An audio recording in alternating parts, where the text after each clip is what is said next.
For our sermonette, we return to the Psalms of David.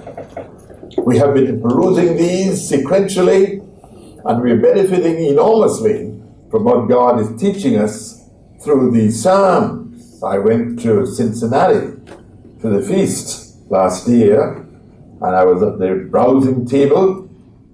A lady came up, she heard me, she said, "You're the man of the Psalms." You cannot tell how far your influence goes. So it's up to us to obey God and live the kind of life He expects us to live, so that our influence for good and for righteousness, one of the terms used in the psalm we are doing today, so that our influence for righteousness and for the reflection of God in our lives is much in evidence and abundantly displayed. So back to Psalm 18. Some years ago, Robert Armstrong, the founder in this time, and the discoverer of certain truths that God intended His people to learn and to know, God chose Robert Armstrong for that purpose.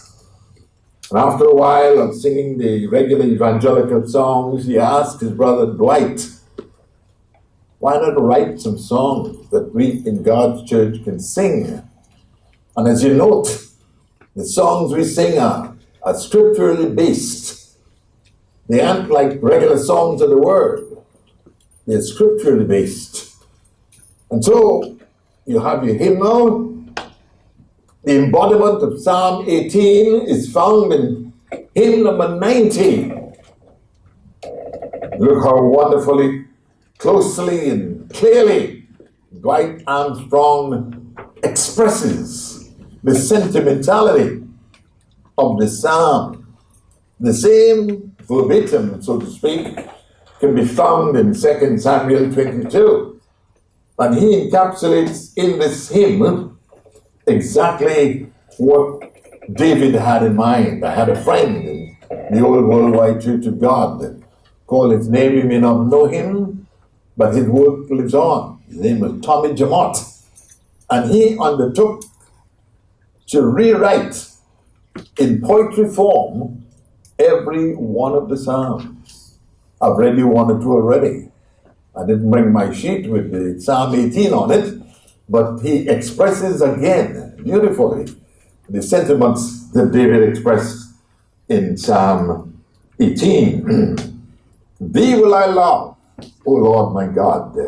We sing this sometimes flippantly, not thinking of the closeness it expresses to Psalm 18. Thee will I love, O Lord, my strength, my rock, my help, my salvation, my saving power, my God, my trust, my shield in flight, my great salvation, my high tower. What wonderful words he expresses. And these words are found in this Psalm 18. And you'll find them as we go over some of Psalm 18 today. To the Eternal is my prayer, to whom all praises or praise we owe.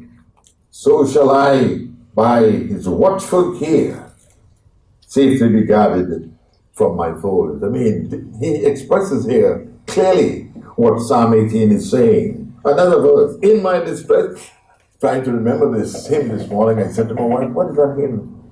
In my distress. Oh, she said, I'll find it for you. And her eyes being better than mine, she said, it's hymn number 90. So she's to be praised for being so vigilant and helpful. And I thank her so very much for her accompaniment. She's great, I'm telling you she is. In my distress I called on God. To the Eternal raise my prayer. My God, my voice, he from his temple heard my cry, attended to his ear. He bowed the heavens, his high abode, came in the dark of night. He on a cherub swiftly rode, and on the wings of wind his flight. 2 Samuel 22 is a similar reflection of this beautiful psalm that David penned. As we said before, David is not the exclusive writer of the Psalms. We read that he is the writer of the first 72 Psalms, and they're beautiful. So we're still in David's country, where we are in the Psalms 18. But they were sons of Asaph.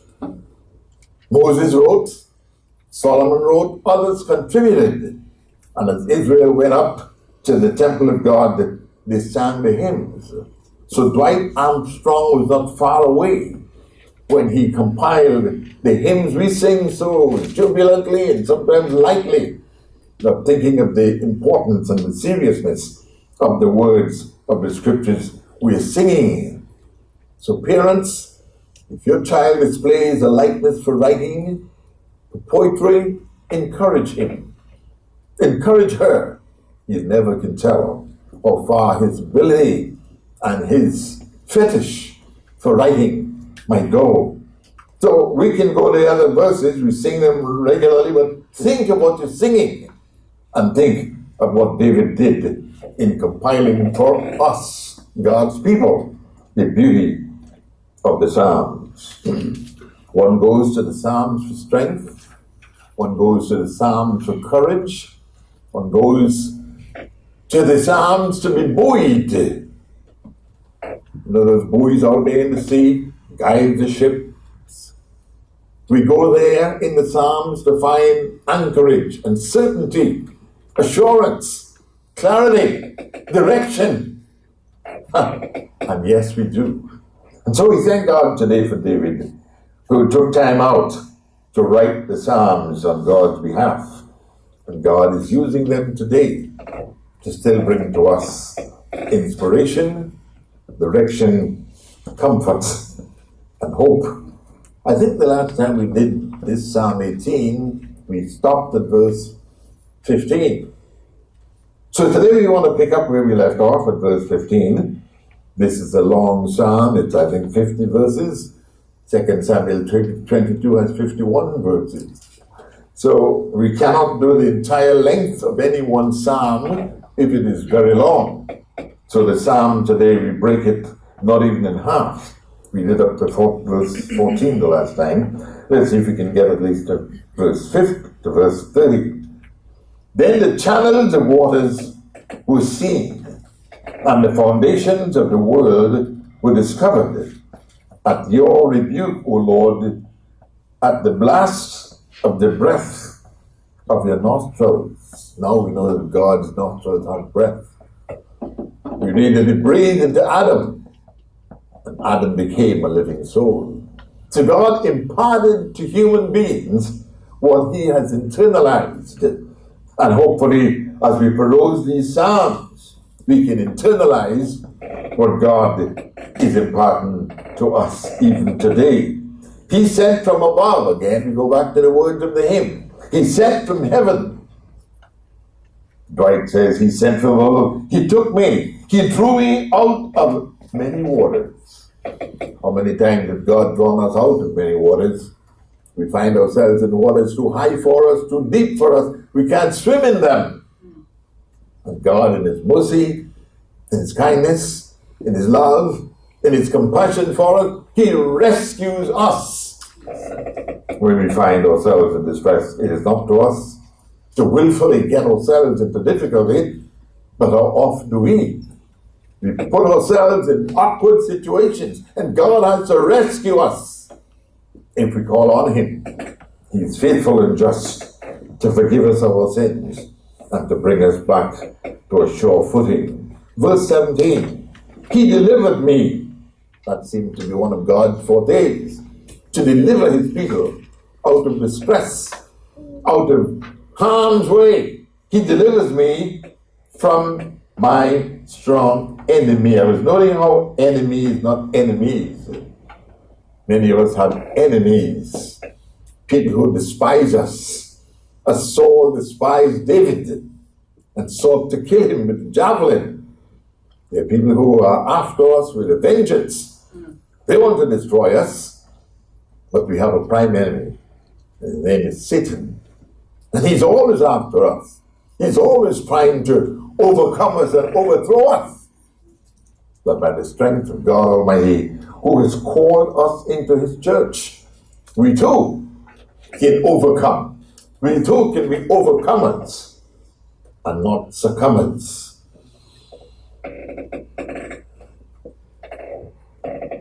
And from that enemy, God delivers his people continually.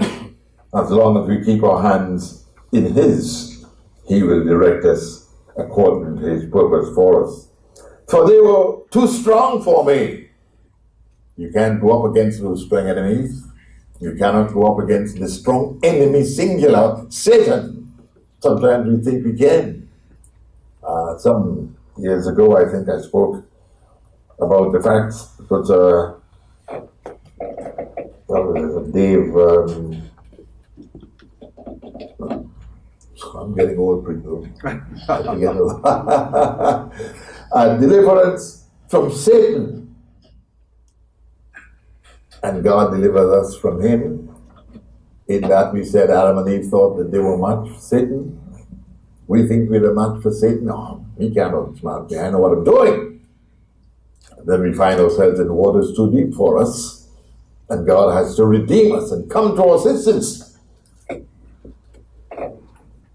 God has a plan for the evil one.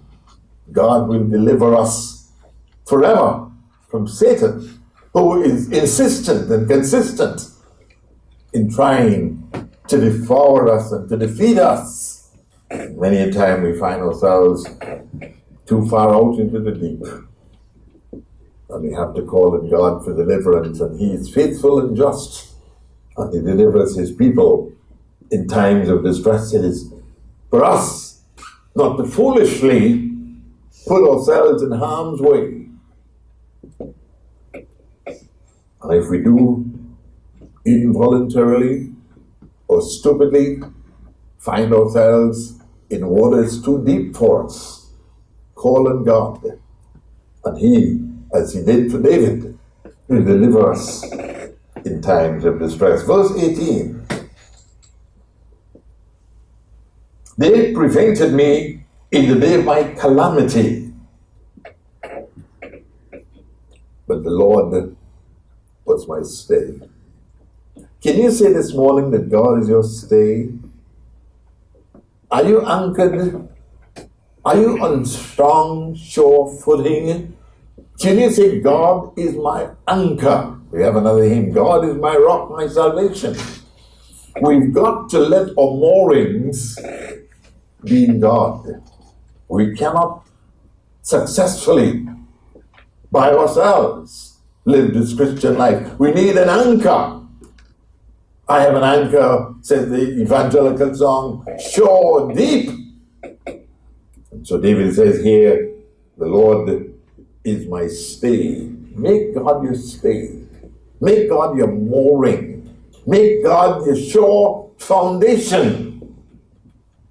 And if you do, if you trust him, not permit yourself to drift from where you ought to be. Easy for us to drift away, brethren. We are not that strong as we think we are. Or defense, or hope, or sure footing is in God. The quicker we come to know that, we are not as big and bad as we think we are. We are easy pickings for the devil and for his aids.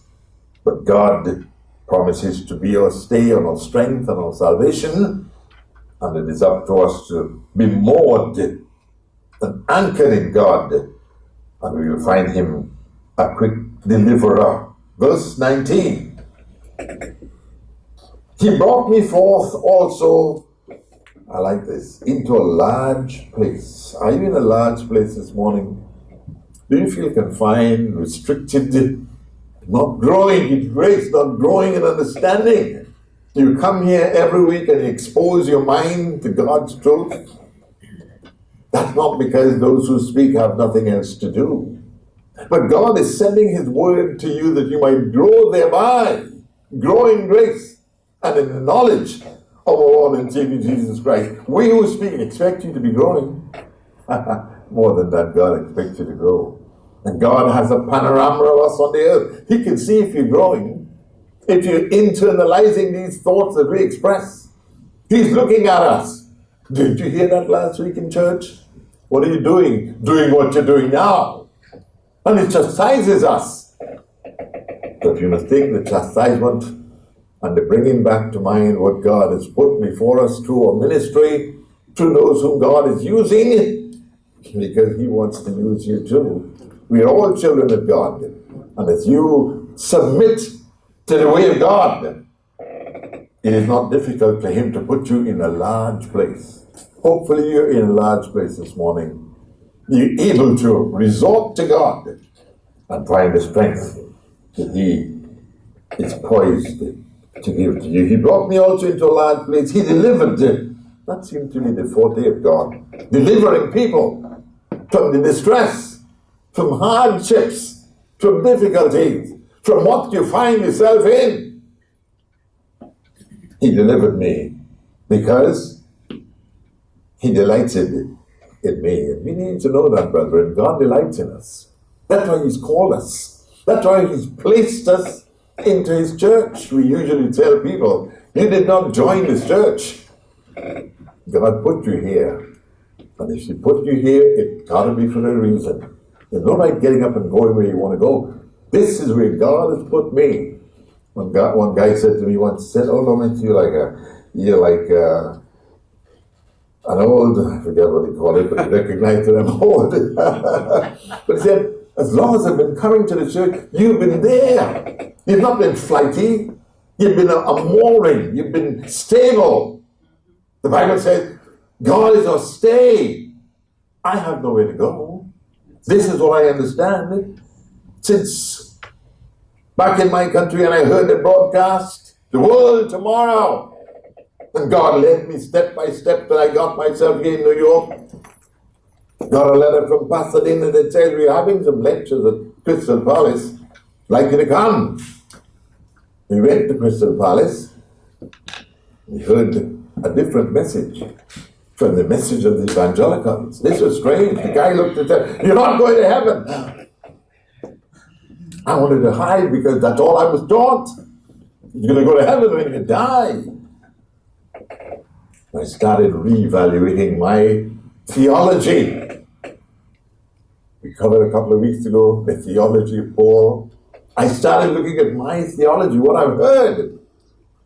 This was different. And I realized, here is knowledge. Here is the pearl of great price being dangled before me. Am I going to snatch it? Or am I going to cast it away? Am I going to throw it away? This is my opportunity. And I took it. Look what God has done with me. Was it Jackson that says, God is not finished with me yet, nor is He finished with you. You have a long way to go, but you've got to stay humble. You've got to stay malleable in the hand of God, not feisty, not fighting God, malleable, usable. If you're too feisty, God can't use you, because then you think you're bigger than God. No. We must realize that we are nothing. Popular American says you're nothing. God is everything. And with time you get bigger than yourself, you can be easily kicked away. And God can stop working in you.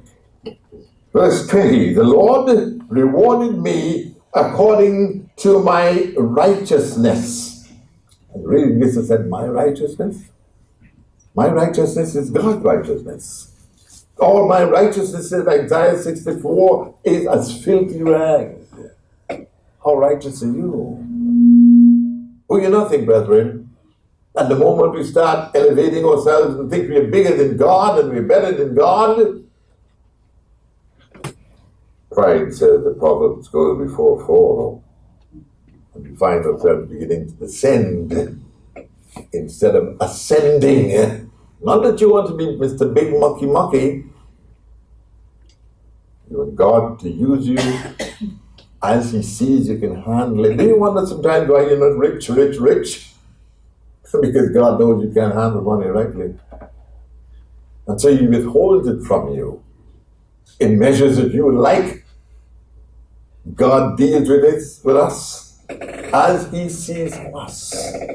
And He sees us differently from how we see ourselves. He deals with us, deal with me according to my righteousness. And when we realize that our righteousnesses are as filthy rags, all the righteousness we have is from God.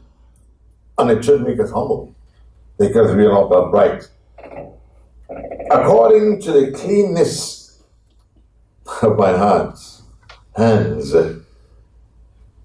hath He recompensed. That's a long word. Recompense means pay back. Are your hands clean? The psalmist says, we pray lifting up holy hands. And then you feel that you've got to pray with your hands in the air all the time. No. When you approach God, you must have clean hands. You're going to deal with that when we come to Psalm 19. Clean hands. Your hands must be clean. The old Negro spiritual said, when I get to heaven, I'm going to get new shoes. I'm going to get wings. No such thing is promised to us. But for now, God wants our hands clean. How do you operate with others? Your hands clean? Your thoughts clean about them? Or do you live, was it Michelle Obama said, when they go low, we go high?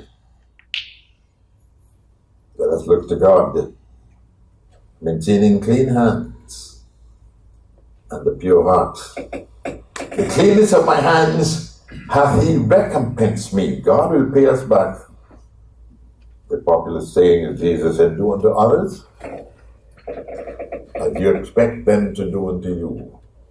And if you expect the righteousness of God, if you expect elevation from God, not that that is your aspiration, but God has promised to elevate us in proportion to how we humble ourselves. We don't hear much about humility these days in church. Everybody's big. When I was teaching AARP drivers, I would say to the class, did you notice that all of a sudden there's an upward grasp of nearly everybody has a new car now. They can be leased. They can be rented. Whatever happened to old cars? You knew when Johnny left, the amount of noise that car made, backing out of that yard. You knew he was leaving. You could also tell when he was coming in, the noise that old piece of metal made. But today, we all have shiny cars. What a change. It's impediment. What a change in time. Verse 21. For I have kept the ways of the Lord. Period. Can you say that? I've kept the ways of the Lord. It is so easy for us as human beings to stray from the path. David said, I have kept the ways of the Lord. And we know that David strayed too. But God is good. God sees us panoramically from His high abode. He doesn't say, don't do that. He could have done that to Adam when he was reaching out with his wife to pick the wrong fruit. He leaves it to us. He's given us what is called in theology free moral agency. And you can do what you want. And so many people make that, I do what I want. I'm a big woman. I'm a big man. How big are you in relation to God? We are puny. First came into the church, they talked a lot about being a grease spot. God can make a grease spot out of you. And so He can. But we must depend on His righteousness. We must depend upon Him for all things. The ways of the Lord, and have not wickedly, I like the use of that word, not wickedly departed from my God. Whenever we do depart from God, but for a moment, it is our own choosing. We're going to stop at verse 21. There are 50 verses in this psalm, so we have a long way to go. Let us not wickedly, purposely, intentionally willfully, carnally depart from our God. If and when we do, we know that there are consequences. We're going to look to God for the direction of these Psalms as we go, and God will continue to inspire us as we trust Him.